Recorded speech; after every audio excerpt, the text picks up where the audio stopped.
Hey friends, welcome to another episode of the 10 Laws Podcast with East Forest. I'm Mr. Forrest. This week I have a conversation with Dr. Randall Evans. Dr. Evans is someone I met at the reunion experience in Costa Rica when we were doing the psilocybin retreat down there. And he leads and is leading a medicine week designed for physicians, which I thought was such a cool thing. And I'm interested in how people are bridging sort of the worlds of Western medicine and these metaphysical ideas. I don't even want to necessarily say Eastern ideas. It's more like cosmic ideas. But we talk about one he had upcoming. I believe that one, he's got one now in June. It's June 29th to July 6th in 2024. Also at Reunion Experience. We'll put the link in the show notes down there. And it's pretty cool. If you yourself know someone who's a physician, this could be a really interesting way to kind of be with like-minded people and explore sort of these different spaces of the medicine world and how that can inform both yourself as a person and the practice of medicine itself. And of course, Reunion also does all the time. They're doing ayahuasca and psilocybin retreats, and that's where we were. And very cool place, and it's worth checking out in Costa Rica if you're looking for a spot to go down to do this kind of work. So you're going to enjoy this conversation. We recorded it actually at Reunion on site, and I had just sort of a mobile setup. It's a bit noisy, but I did some work to clean it up, so I think you'll get through that just fine. I'm going to be heading out to Summit at Sea this week, which should be fun. I did that many, many years ago, and we're going to be doing a little bit of the documentary there into a live ceremony concert type performance, which was just at the Treefort Fest, and it was just in New York. We were doing a little private screening out there, looking for people who want to get on board. We're planning to release the film later in the year, I think September. But sign up on the newsletter, eastforest.org or musicformushrooms.com, and you can learn more about it as it comes out. And thanks to everyone on our Patreon. I've been sharing, I just shared on the Patreon the entire live improvised set I did for Yoga Fort, which is part of Treefort. It's a Marissa Rada Wepner's thing with Celeste Boland. And it's cool because it's like new music. And I would imagine that works well for chilling or perhaps even journeying, definitely yoga.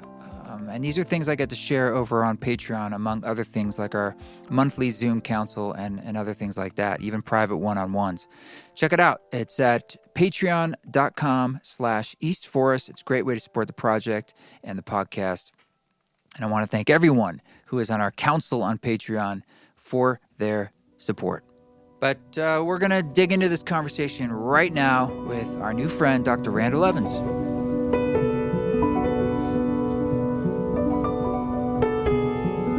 I think a good way to start, and thanks for chatting, is, just maybe tell us who you are and how you got into medicine. Medicine? Let's start with medicine. Yeah, because people probably want to be like, what kind of doctor? What kind of doctor? So Randall Evans. I grew up in northern New Mexico, which is an area obviously rich in lots of indigenous cultures, but it's also where the national laboratory is. And so I've always kind of felt like I've had a foot in both worlds. My father's a high-altitude physicist, so... Was he in that world? Yeah, so he worked at the lab, Wow. at the national lab, and that's kind of where I grew up, in that world, where surrounded by a bunch of PhDs who can't really do the self-serve gas pump, but are like thinking big thoughts. So were you in Los Alamos? That's where you grew up? Yeah, I was born I thought about moving to New Mexico. It's a beautiful state. I went all over the state, like in a little search. Yeah, so long as you're kind of north of Albuquerque, life is good. You've been to Silver City? That's a pretty cool Plenty spot. of times. Silver City's awesome. In fact, I spent about 6 weeks working with a family practitioner guy in Silver City. Oh, yeah, because is it the Gila Forest? Gila, Yeah. Gila Wilderness, yeah. It's out there, Silver City. I mean, It's way out there. yeah. Okay, so you grew up in Los So I Alamos. grew up in Los Alamos, and then went to college in San Antonio, Texas, and got a degree in computer engineering. Really? Yep. Oh. And What year was that? 84, 85. So what does computer engineering look like in the 80s? Nothing like today. I mean, really? I was like programming on a mainframe. I still had like punch cards and like Cool. the Apple had just kind of come out. I think '84 it came out. There was a Super Bowl commercial for the iMac. The Mac first came out. Isn't it amazing to think that in the late 60s we went to the moon with basic computing stuff? We had less computing power than our phones, easily. Way less. Like we had 128 bits of information. But the sad part is to go, this computer science museum in Boston. And I took my son there. I'm like, oh no, I know each one of these. Like, this is what I grew up on. Because I wanted to go into medicine, because medicine attracted me, because I thought it was something I would never, ever, ever master. That's why it attracted you. And I would never be bored with it. And I worked as an orderly in high school, and so it was just fascinating. But I didn't want to come out with a degree in biology and then change my mind. So that was the computer engineering part of it. Very pragmatic of you. Very pragmatic. I was a candy striper, but that's as far as I was the only male candy striper in high school. And you wore it with pride. Yeah. They didn't know what uniform to give me. They didn't. What did they? Yeah. And I said, how about a red polo shirt? And they're like, okay, that works. Big moments. I wonder if that's still a thing. The dresses and I wonder if that's too old generation. I don't know. Listening to all my friends were getting interviews for computer jobs, and so I thought, wow, man, I want to get someone to take me out to dinner. And so I turned down a job with a relatively small startup at the time called Microsoft. We probably wouldn't be sitting here if you started working for Microsoft. Absolutely not. And then I got accepted in medical school at University of New Mexico, and then decided to take a year off to start a computer company doing digital image analysis. And you made billions, and then... What's that? It said you made billions of dollars? No, it's kind of interesting because, again, at the time, that's how old I am. There was one company that made an analog to digital converter board in Cambridge. And so I spent, if I remember this, $6,000 on an IBM AT, and I paid extra to get a 40 megabyte hard drive. Wow. Right, and a monochrome monitor. Wow. So, that's dedication. Dedication. Yeah. So did that, then went to medical school, and then decided I was tired of all that good weather and friendly people in New Mexico, so I went to Boston and did all my training there. So I was at Beth Israel and the Brigham and did pulmonary critical care and sleep, and then stayed up there doing lung transplant stuff for a while. So wait, pulmonary and sleep? And critical care. Is there any sort of connective Interesting question. Tissue? Like, why would they be together, right? I'm just curious. Or was it like, no, those are just the three things I was into? No, because there's a huge overlap between pulmonary and ICU. So most of the ICU doctors in the world are pulmonologists. I didn't know that. Right. And then most of the sleep doctors are pulmonologists because back in the day, they were the ones who were interested in the control of breathing during sleep. And so that's really what opened the door to a lot of the sleep research. Like sleep apnea or things Just like that? Just the whole basic, even further back, like how do we still breathe at night when we're asleep? Kind of very, very basic questions. Like we did not understand sleep at all. So there's been this overlap between pulmonary and sleep and pulmonary and critical care. So that's why they're bed partners. Were you at all interested in dreams, or was that not really what drew you into it? So when I first started doing sleep medicine, to be very honest, I thought, man, this is really kind of dull. Until I got more into it, like, this is fascinating. So the whole dream world, the whole, there's just so much about sleep that fascinates me at this point. Like, we really don't understand, like, why do we sleep? There's all kinds of theories. The whole dream world. And then as I've... Yeah. Well, I want to talk about sleep because I have a lot of questions and thought Don't ideas. we all? Yeah. It is weird that we lose consciousness every night and enjoy that, which is, thank God.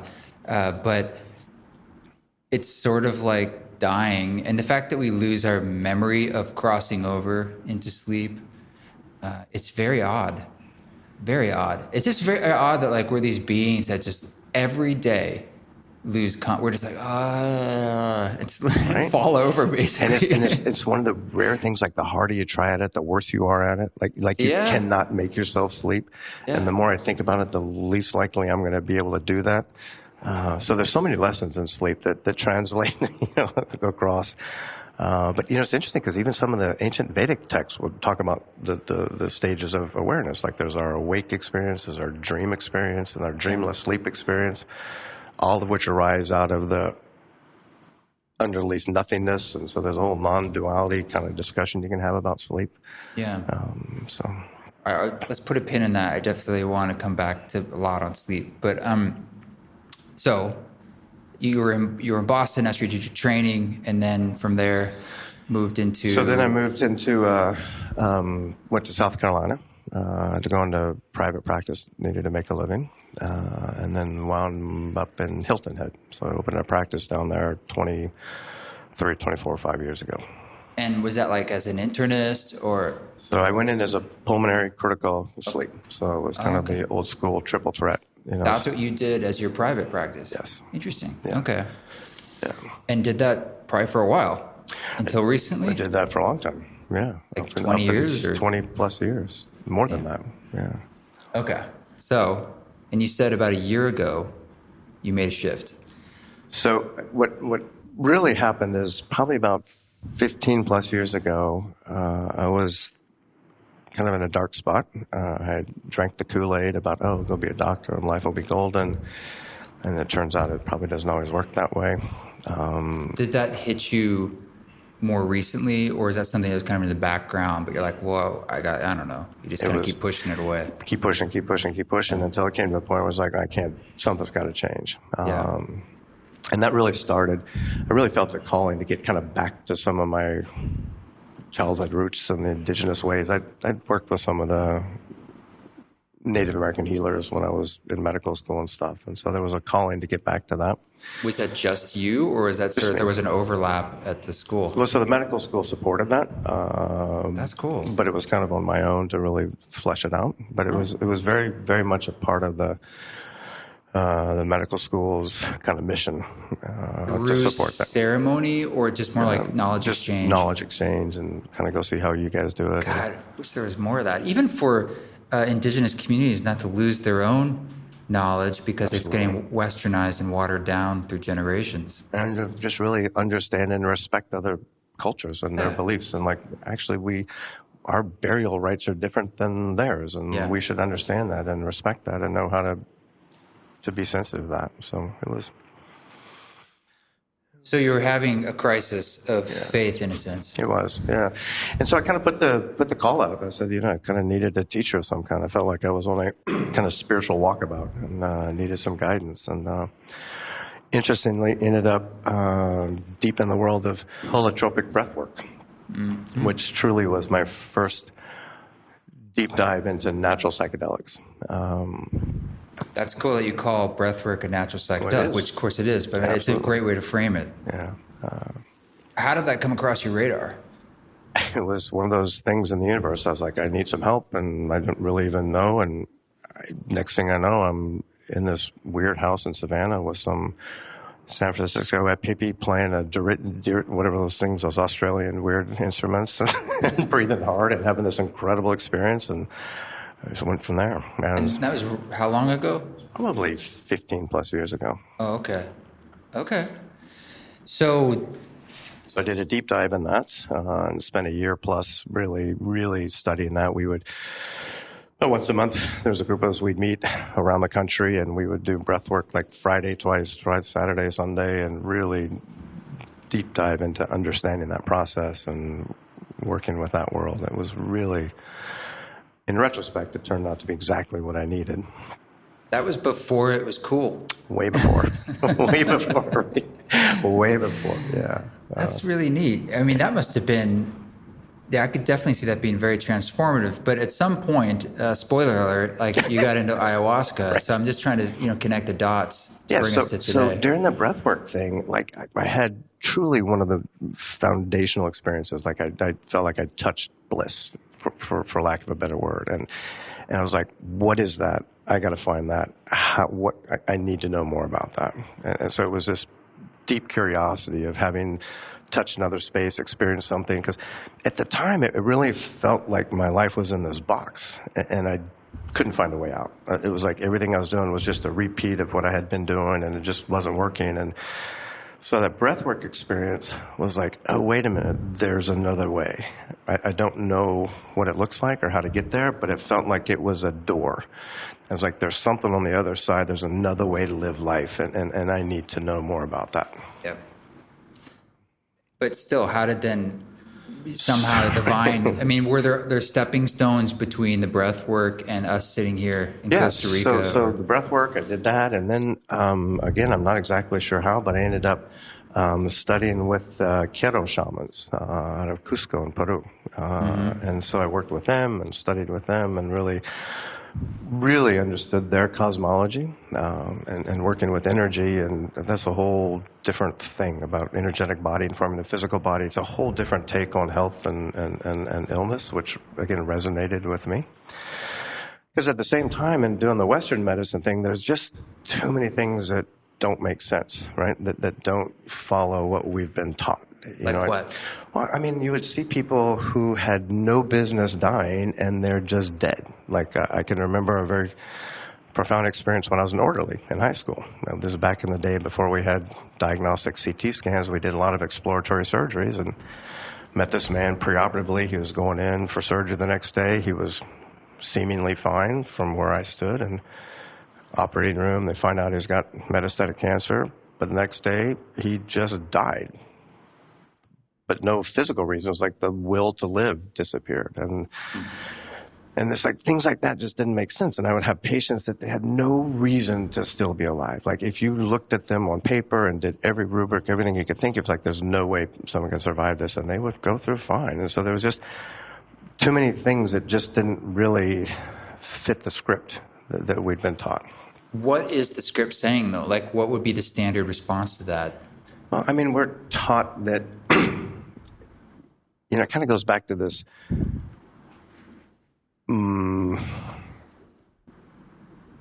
this idea that came about that if we can understand the details of any system, like the atom, we can understand the entire system. And that's been applied to the human body, too. And so certainly in the 50s when the whole DNA story came out, that was a story. The DNA programs everything. That's what it is. And then you realize that really can't be true if you really start looking at it. There has to be more to that story. And this is well before the whole idea of epigenetics came about, local environment affecting things. And so there's just too many pieces that just didn't really hold my experience versus kind of what we were taught. And so that was in the background, and then I start, doing the breathwork stuff and seeing things and working with the shamans and seeing things differently. Like, there's just more room here. Well, you said one of the reasons you were initially drawn to medicine was because you thought you'd never put your hands around it fully. Right. And I would imagine, I don't know, in science in general, there's probably an understanding that that's the case. It's like a never-ending journey of discovery, and certainly with the human body, it is kind of wild, but also understandable that we don't understand everything about the body. And it would be so much healthier if we just admitted that, right? So but it's just true. It is true. I mean, it's a fundamental truth. It's a scientific fact. It's like there's many things. I mean, the brain alone, there's many things we don't know. Right, but nobody actually talks about that. Nobody really understands, what happens when we die? How does that actually shut down? Really basic questions, that we just consciousness. Yeah. We just kind of skip over and go, well, whatever, we'll deal with that later. And so we've created this thing, I don't even know what you call it, but we think we understand the rules of the game, but we obviously don't, but we're going to keep playing by those rules, even though they're not the real rules. And that was always a little confusing to me. So your shift out of practicing medicine in that format in your private practice, you leaving it a year ago, was it so much just practical, like I'm ready to retire? Or was it more like, I don't want to do something a certain way anymore? It was in large part because after the shamanic stuff, probably about 10 years ago is when I first started working with ayahuasca, and really started working seriously 4 or 5 years ago.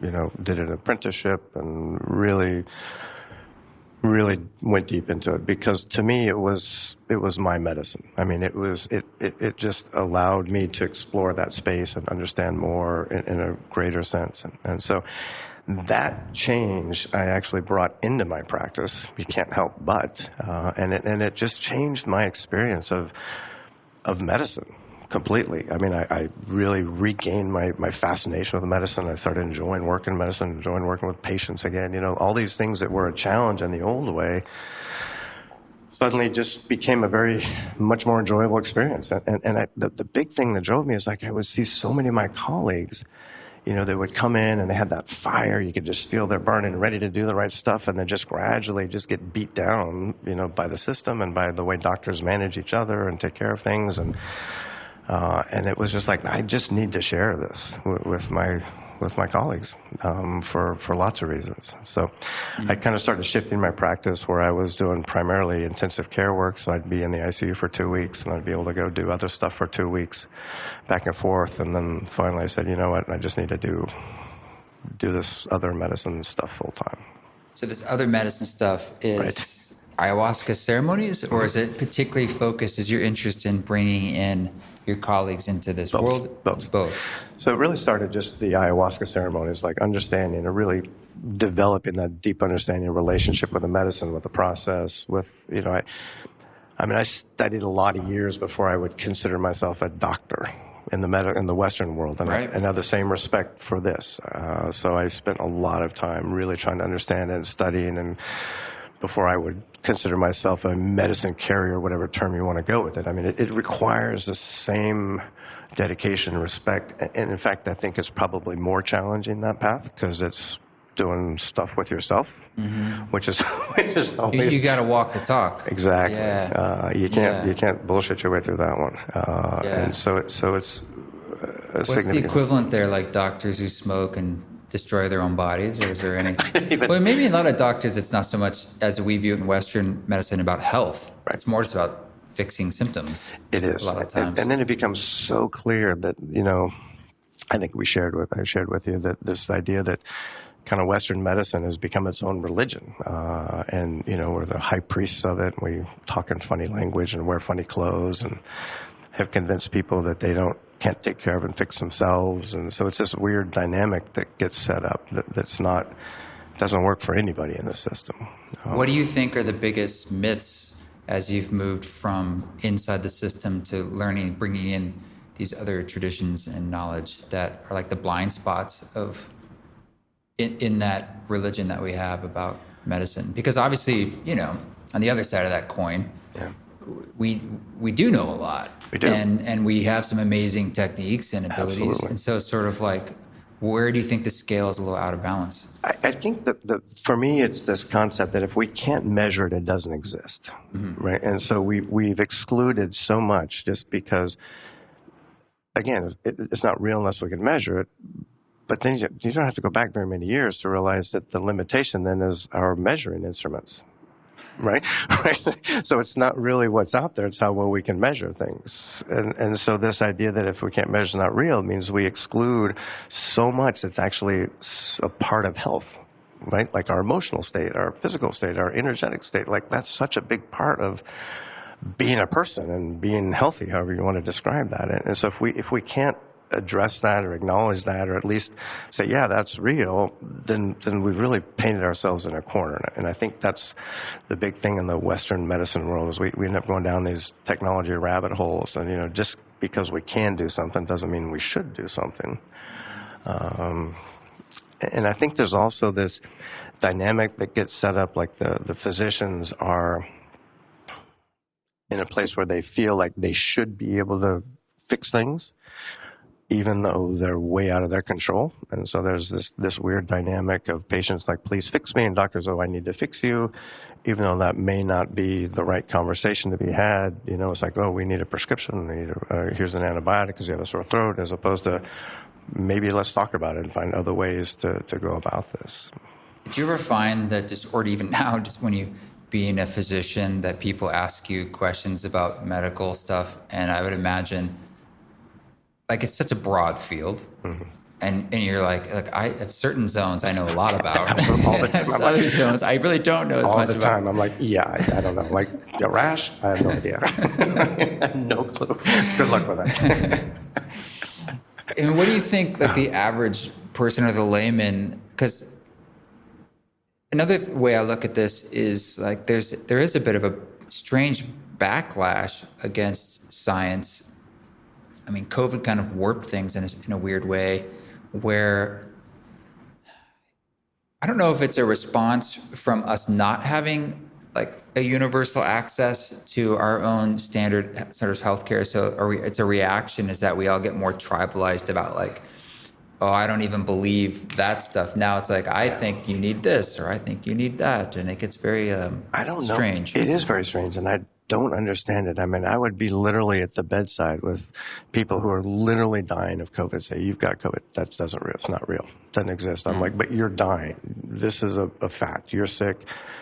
This is what it is. Like, no, I don't believe it. It's a hoax. I'm like, well, you know, I don't know how to address that. And I mean, I can understand people's skepticism because we've been told so many things that are right. The distrust in systems, I guess. Yeah, and I think it's an unfortunate thing because you do lose, as you said. There's so much good about Western medicine. They've done so many good things, and to throw that all away because we don't trust the system. And you know, I'm not a big fan of the system either, but I think there's parts of it that are okay. If you're bringing in doctors, you're doing a retreat here at Reunion focused on, you know, doctors participating. But like, what do you think is the goal, or what would you want the takeaway to be from folks entering into this kind of world? Yeah, so my real goal is maybe to provide a safe setting because there's lots of concerns about doing this from a doctor perspective. To allow folks to maybe... What do you mean? Like socially? Or? Yeah, socially, legally. So sure, licenses, I guess. Yeah. Most physicians, I would say that's a generalization, but you know, my peers, we grew up in this age where psychedelics were demonized. You know, this was the horrible thing. And so overcoming that... That being said, as a whole, I think physicians are very curious. So there's a lot of curiosity about it, but it's just like, I don't really know how to go about answering those questions. So again, the reason I kind of brought this is I saw the phenomenal change it made in my perspective, you know, in how I could see the world and interact with patients and interact with the system. Because the system is a challenge to work with as physicians, you know, dealing with insurance and hospital administrators, and it really takes a lot of the joy out of medicine. And so by being able to change the perception a little bit, and so suddenly those things that were such a challenge were maybe not so challenging. Because I see so many of my colleagues that, I mean, folks that go into medicine, for the most part, it's truly a calling. You know, this isn't something you go through and go, oh, I want to go do this job. It'll be fun. It's a lot of work to get through all that, just to do it. So folks are in it, they're in it as a calling, and just watch these really gifted healers that just watching their light get dimmed as they're trying to deal with the system and deal with their life and maintain some work-life balance. And so again, I saw it in myself. I've seen it in so many of my colleagues. It's like, somebody has to take care of us, right? Like doctors are also very good at isolating themselves. Like, we don't let people in the clubhouse, right? So we don't know who to ask for help. Like, when we're hurting, like, who do you go to? Because it's like, well, we should be able to handle it ourselves is kind of the mentality. And so the main reason is to kind of share what I've learned about using psychedelics as transformative tools. So at the end of the day, I want to see folks that are engaged in their family, they are loved and love their family, that they've got a work balance, that they're happy in their practice and working with their patients, and have regained that sense of magic and joy that everybody who went into medicine had at some point. I mean, because it really is an incredible, beautiful, awesome world to be in. And everybody had that joy, and then you kind of watch it disappear. And so to have folks rediscover that, to me, is really important. And I think that will translate into better patient care, better outcomes. I think we have to almost heal the healers in a way. It's funny.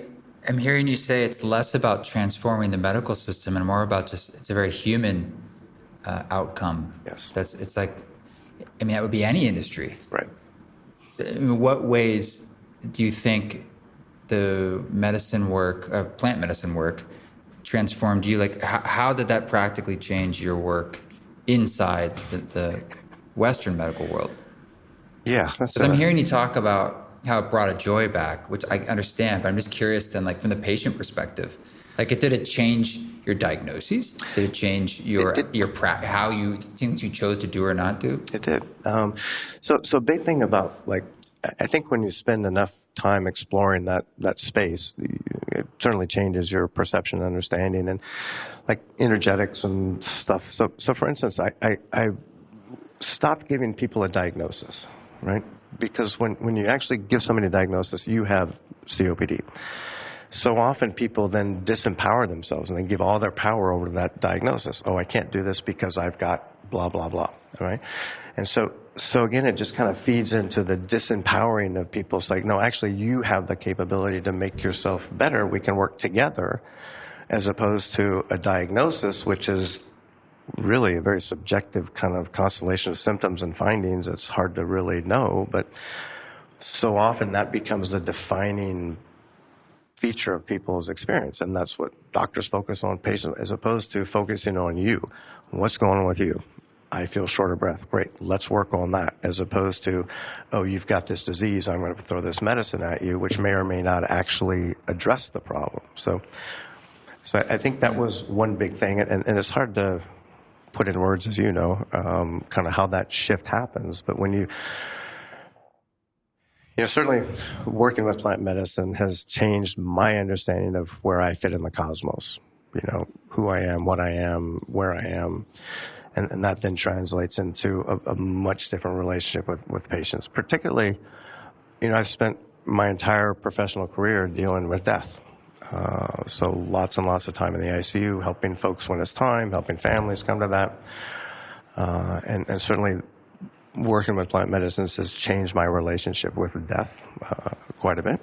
And so that puts me in a much more comfortable position. I don't feel like it's my job to defeat death, which is what most doctors, like, we have to defeat disease and death, which is obviously not.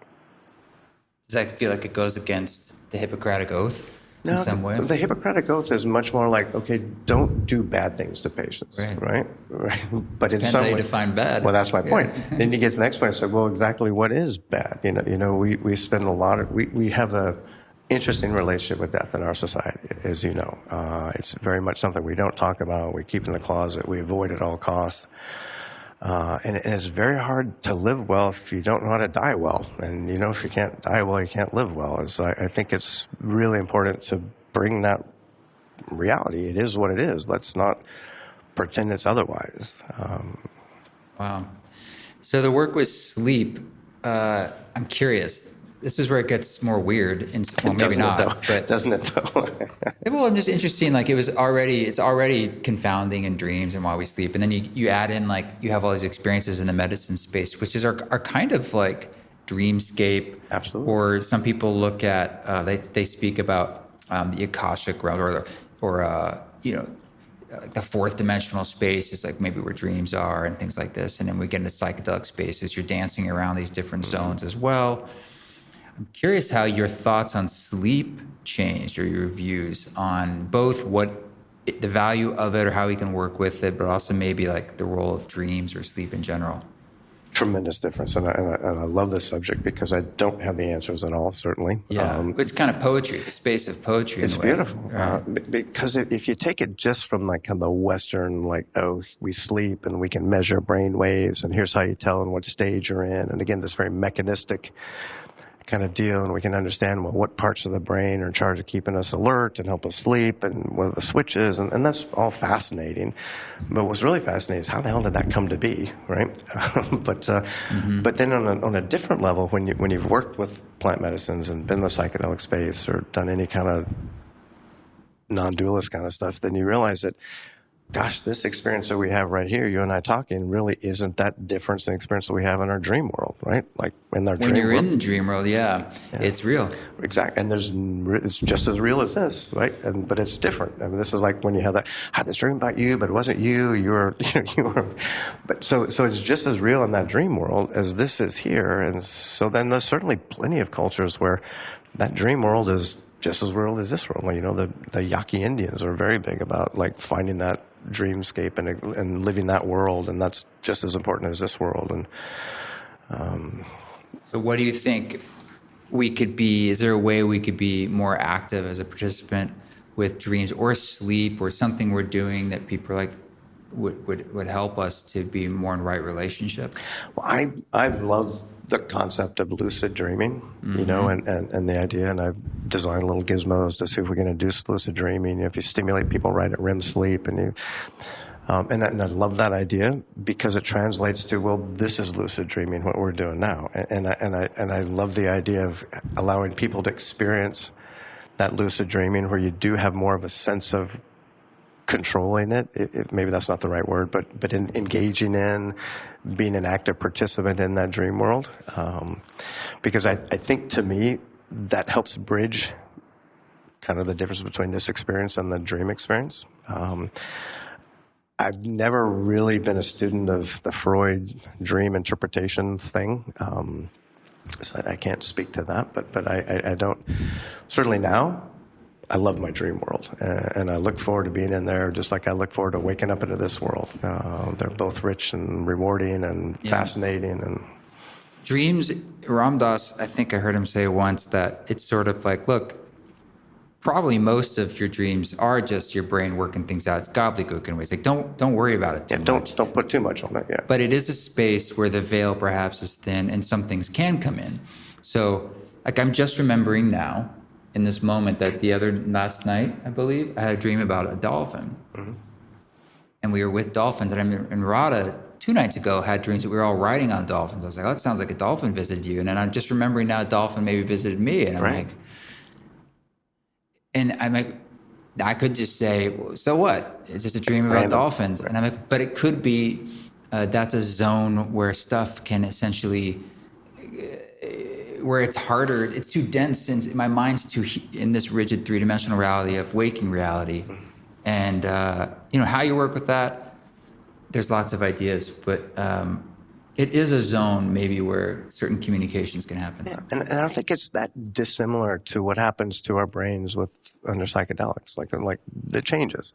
You can look at functional MRIs, SPECT scans, that when one popular theory that I tend to buy into is like psychedelics tend to turn down that default mode network, so we're less stuck in this sense of self that we've created, and that just opens up room for different stuff, for magic, if you want to call it, or whatever, that's not just in this box. I mean, I always tell folks, I think it's a hilarious joke, but nobody gets it. Like, the psychedelics will literally allow you to think outside the box, outside that default mode network kind of created a reality. And I think the dream world is not dissimilar. I mean, there's so many things in the psychedelic space that, how do you interpret it? Is it metaphorical? Is it, and I think they're very, very similar. So I see so much overlap between those two spaces. So.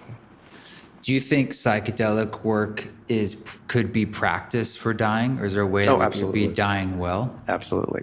We absolutely. And that's certainly one of my other dreams, is to bring that into that space. How do you think we would be dying not well as the person dying? Not necessarily, from the outside keeping them alive and so forth and so on, or. I mean, currently, how do we not die well? Well, from Buddhism, there's a lot of work around, and yoga too. The yoga tradition is essentially practicing for shavasana, which is death, and the whole thing is like the Tibetan Book of the Dead. Like, we're getting ready for this thing. Ready for this transition.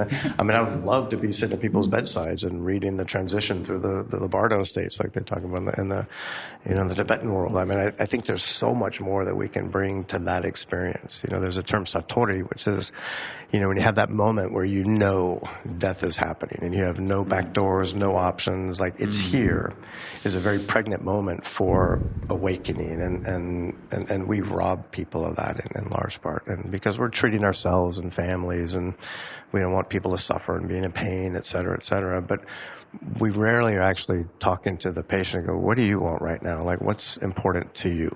And people, maybe it's like giving birth. You're like, I don't want an epidural. Right. Exactly. And then at a certain moment, they're like, yeah, I do. I want it. Right. Yeah. But we should have, I really think we should have that option. Like we should have that conversation, that engagement, that infrastructure to support that, right? Like, that's obviously a very important part of our experience. Like, why would we not want to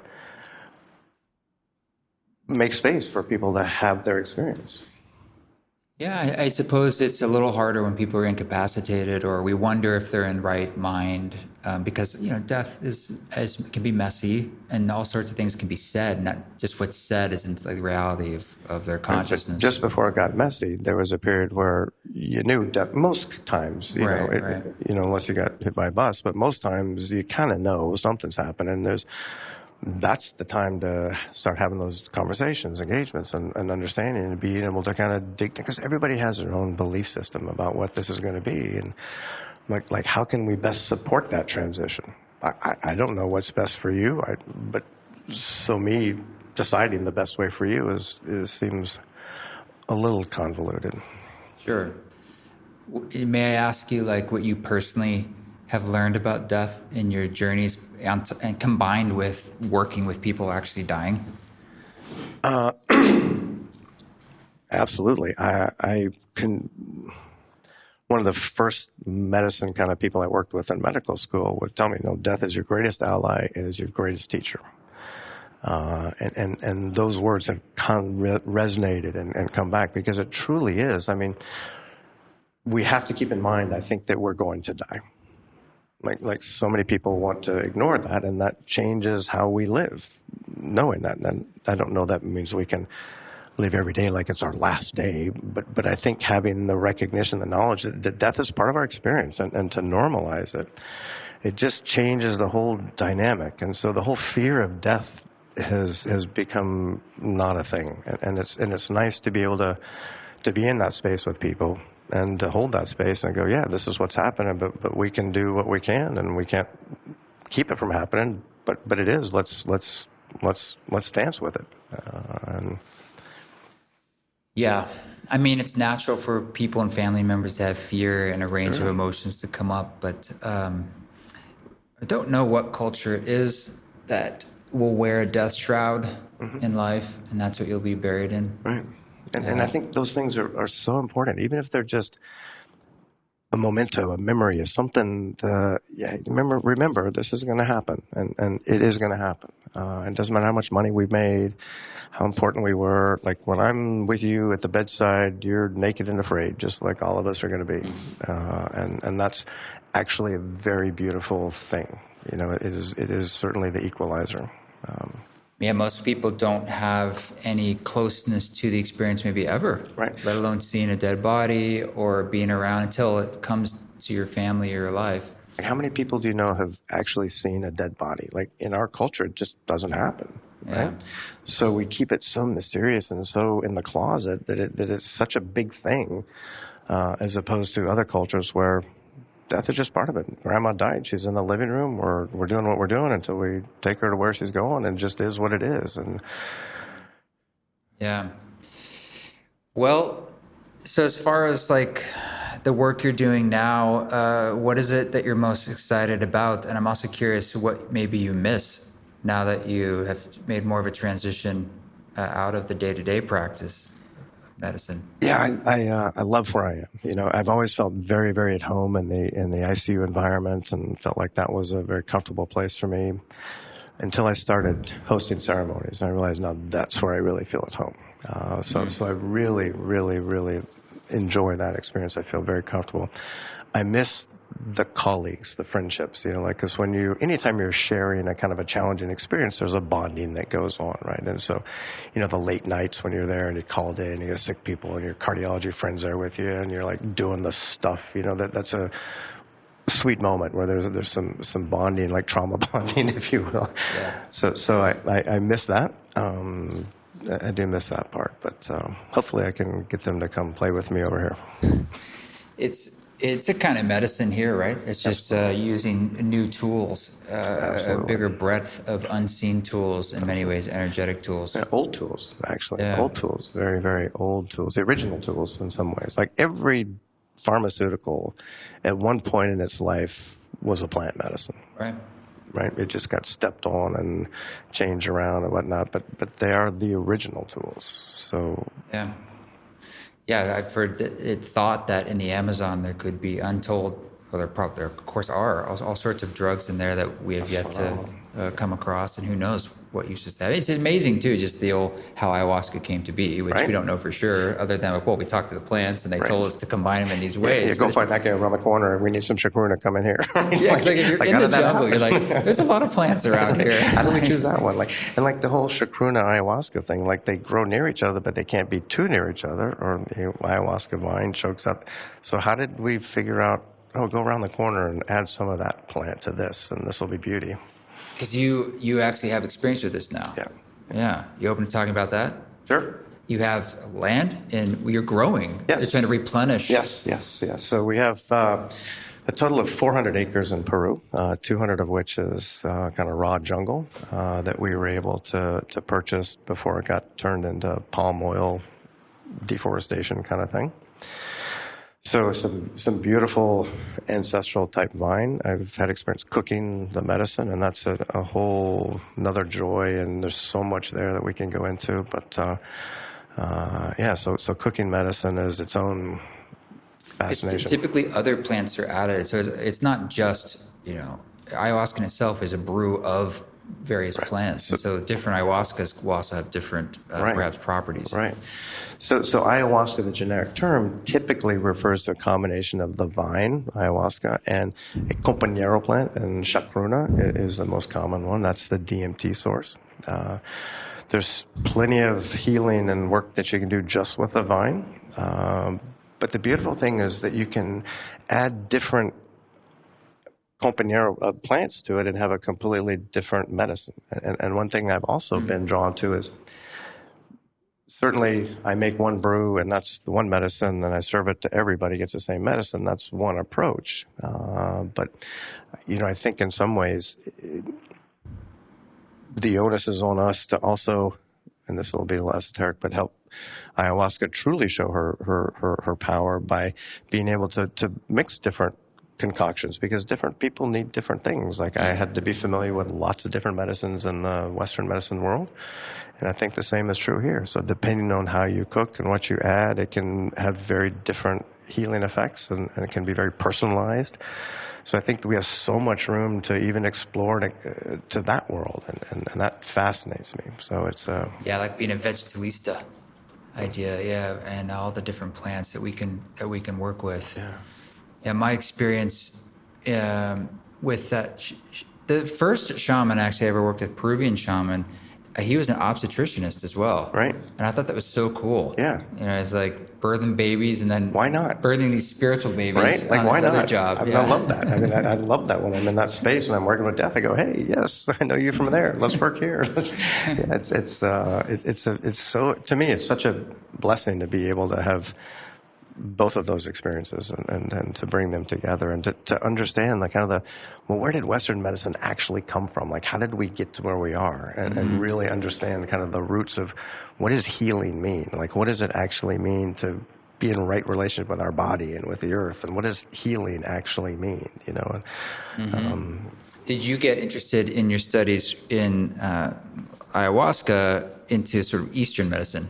I did. Because that's a whole other zone that has a lot of history. I really did. Because one of the things for me, I think I kind of see two main kind of folks that want to work with me in ayahuasca. There's folks that I've got healing I need to do. I really want to work on that. And then there's folks who are like, I'm just curious. I need to know what this experience is that we call life. How does it work? What the hell is this? And what's fascinating is the folks who come for the healing will say, man, that was beautiful. I feel so much better. I didn't realize that my entire perception of reality was going to need to be changed at the same time, right? And then the folks that are curious will say, wow, I really understood so much, but I didn't know I was going to have to clean up all this trauma that I had at the same time. And you realize that true healing does require a change in our perception and how we see the world. And to really understand and pursue that curiosity, we have to be able to let go of some of the stuff that's keeping us, our injuries or traumas or whatever, that are keeping us married to this reality. And so they go hand in hand. But for me, the curiosity has been a big part of it. So to your point, I see that there's a number of portals that we can access that might allow us a glance at something different, whether it's meditation, whether it's fasting, shamanic drumming, the dervishes, psychedelics, all these are kind of different portals. And so I had a very, very wonderful curiosity about some of the Eastern religions. And then working with ayahuasca really opened that door to, to get in that world. All of a sudden, what was, I think I get it? Was it's like, not subtle. Right? Yeah. Like before, I was like, I think I kind of get it. And then it was like, oh, got it. So it's been very rich for me. There's nothing more powerful than a felt experience. You can't argue with it, and it's not even an idea. It's yours. You had it. The term is silent knowing. I don't need to explain it. It just is. Was there anything else you think we haven't touched on? I'm sure there's many things, but that'd be important as part of this conversation, or that you'd like to add in? This has been so much fun. Thank you for the opportunity, because this is certainly something I think is important to be able to get out there and to talk about, and to let people know that we can explore these things, and it's a good thing. So thank you. Yeah, thank you. And if people were interested in that retreat, that's where? Yeah, so I've got a website, psychedelicmd.org, and you can get all kinds of information about it on there, and kind of gives a little bit of deeper story about how I got here and what we're doing. So, are you mostly doing it here at Reunion? So this will be the place where we're going to do the retreats. But yeah. Okay. And what do you like about doing it here? So this is a unique place for lots of reasons. I think the ethos behind it, like the energy behind it, like we do things right. The safety part of it is incredibly important to me. I think as folks who serve medicine, it's our job to do the best we can to maintain people's safety, both physical, emotional, and spiritual. The other two are hard. The physical part, absolutely, onus is on us. So you need to have a safe environment, physically, medically, making sure people are cared for and supported. It's a nonprofit organization, which I think is very important. It's not here to make money and to get more people on mats. And I've known Brad, the founder, from many years and worked with him a lot, and so I trust him and I work with him, and so I can't think of a place I would rather do something like this, where you could have a container that we can bring these folks in and know that they're safe and cared for, and because you need to know that to really dive into the experience, as you well know. You can't do that kind of work if you're always worried about, oh shit, what's happening here. So. Mm-hmm. Bonus points that it's so beautiful. Well, and not to mention it's an unbelievable, beautiful place. I'm looking past you out the window. It's the ocean. It's unbelievable. Right.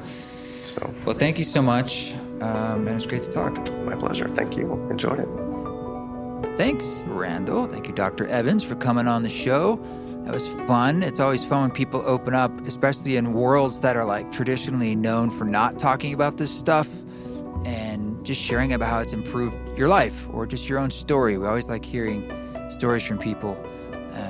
And check out the work at Reunion Experience, this physician retreat, or just Reunion on its own. The links are in the show notes down there, and see if it interests you. This song that you're hearing in the background is called Flittering.